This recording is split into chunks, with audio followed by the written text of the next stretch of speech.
इस कहानी की शुरुआत होती है आज के पाकिस्तान और उत्तर पश्चिमी भारत के इलाकों से, जहां लगभग 3300 ईसा पूर्व में एक क्रांति जन्म ले रही थी। जब दुनिया के बाकी हिस्सों में इंसान कबीलों में रह रहे थे और शिकार पर निर्भर थे, सिंधु नदी और सरस्वती नदी के उपजाऊ मैदानों में हमारे पूर्वज दुनिया का पहला नियोजित शहरीकरण यानी अर्बन सिविलाइजेशन खड़ी कर रहे थे।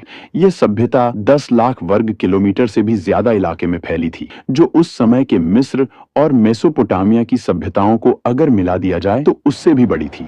हड़प्पा और मोहनजोदड़ो जैसे शहर इस सभ्यता के मुकुट थे, लेकिन इन शहरों को खास बनाती थी उनकी प्लानिंग। अगर आप ड्रोन लेकर उस समय ऊपर उड़ते तो आपको नीचे एक विशाल शतरंज की बिसात बिछी हुई दिखाई देती। इसे ग्रिड सिस्टम कहा जाता है। सड़कें टेढ़ी मेढ़ी नहीं थीं, बल्कि एक दूसरे को 90 डिग्री के समकोण पर काटती थीं। मुख्य सड़कें उत्तर से दक्षिण की ओर जाती थीं, ताकि हवाएं जब चलें तो पूरा शहर अपने आप साफ हो जाए। ये इंजीनियरिंग का वह स्तर था जो आज भी दुनिया भर के आर्किटेक्ट्स को हैरान कर देता है। हड़प्पा के इंजीनियरों को ईंटों का जादूगर कहा जा सकता है। उन्होंने निर्माण के लिए एक ऐसा स्टैंडर्ड तय किया था जो पूरे साम्राज्य में लागू होता था, चाहे आप उत्तर में हो या दक्षिण में।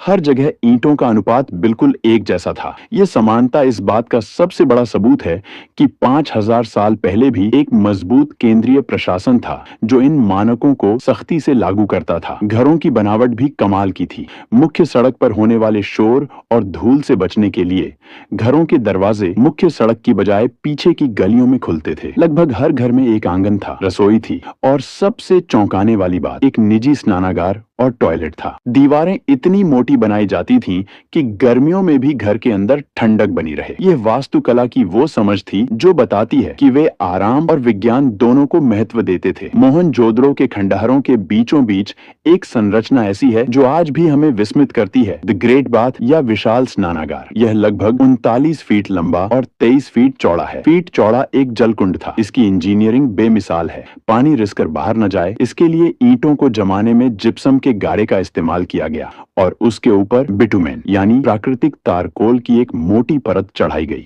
यह दुनिया का सबसे पुराना वाटरप्रूफिंग का उदाहरण है। इतिहासकार मानते हैं कि यह सामाजिक या धार्मिक अनुष्ठानों के लिए इस्तेमाल होता था, लेकिन पानी की कहानी सिर्फ यहाँ तक सीमित नहीं थी। गुजरात के धोलावीरा शहर ने तो जल संरक्षण में कमाल ही कर दिया था। यह शहर रेगिस्तान के बीच में था, इसलिए वहां के इंजीनियरों ने बारिश के पानी को इकट्ठा करने के लिए विशाल जलाशय और बांध बनाए। उन्होंने चट्टानों को काटकर ऐसे चैनल बनाए जो नदी के पानी को शहर के बड़े टैंकों तक लाते थे। धोलावीरा का जल प्रबंधन सिस्टम आज भी आधुनिक हाइड्रो इंजीनियर्स के लिए एक केस स्टडी है। हड़प्पा की अर्थव्यवस्था की रीढ़ थी उनका व्यापार, और इस व्यापार का केंद्र था लोथल। गुजरात के तट पर स्थित लोथल में दुनिया का सबसे पुराना जात मानव निर्मित बंदरगाह मिला है। यहाँ ईंटों से बना एक विशाल बेसिन था जहाँ समुद्र से आने वाले जहाज लंगर डालते थे। यहाँ से हड़प्पा के जहाज तांबा, हाथी दांत, मनके और लकड़ी लेकर मेसोपोटामिया, आज का इराक, ओमान और बहरीन तक जाते थे।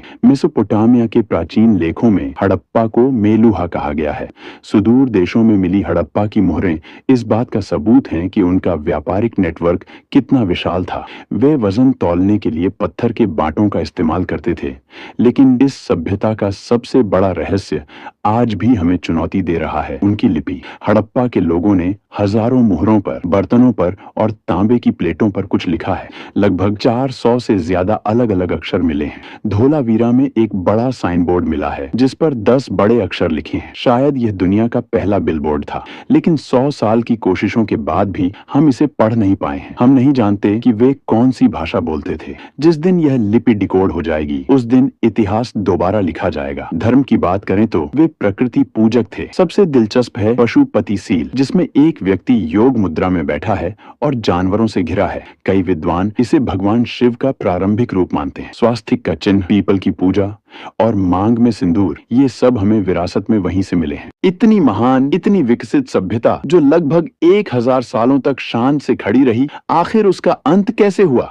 1900 ईसा पूर्व के आसपास शहरों में गिरावट आने लगी, नालियां जाम होने लगी और व्यापार ठप पड़ गया। पहले माना जाता था कि आर्यों ने हमला किया, लेकिन अब विज्ञान ने इसे नकार दिया है। असली कातिल था जलवायु परिवर्तन। सैटेलाइट इमेजरी बताती है कि उस समय सरस्वती नदी, जिसके किनारे सैकड़ों बस्तियां थीं, वह सूखने लगी क्योंकि टेक्टोनिक हलचल ने उसके पानी को यमुना की तरफ मोड़ दिया। दूसरी तरफ सिंधु नदी ने अपना रास्ता बदल लिया, जिससे भयंकर बाढ़ आई। मानसून कमजोर पड़ गया और सूखा पड़ने लगा। जब पानी ही नहीं रहा तो शहर वीरान हो गए। लोग अपने शानदार घरों को छोड़कर पूर्व और दक्षिण की ओर गंगा के मैदानों की तरफ पलायन कर गए। वे मरे नहीं, वे बस बिखर गए।